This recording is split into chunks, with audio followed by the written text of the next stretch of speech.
Elisabeth Guedel, vous êtes notre correspondante aux États-Unis. Bonjour.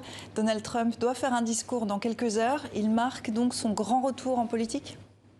Oui, tous les médias américains ne parlent que de ce grand retour de Donald Trump. Vous savez, normalement, les anciens présidents américains, surtout quand ils n'ont effectué qu'un seul mandat, eh bien, se retirent pendant plusieurs mois de la scène politique. Elles se font discrets, profil bas. Eh bien, pas Donald Trump. Qui va faire du Donald Trump?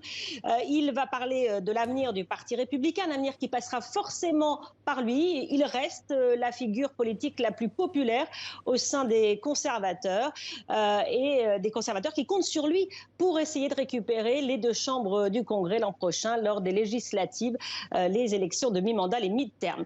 Donald Trump, dans son discours, devrait s'en prendre évidemment à l'actuel président américain Joe Biden et puis à tous ceux qui, au sein du Parti républicain, lui ont tourné le dos, comme son ancien vice-président Mike Pence, on l'a vu dans le sujet, qui est absent de ce grand rendez-vous annuel, mais ce rendez-vous qui va sacrer une nouvelle fois Donald Trump.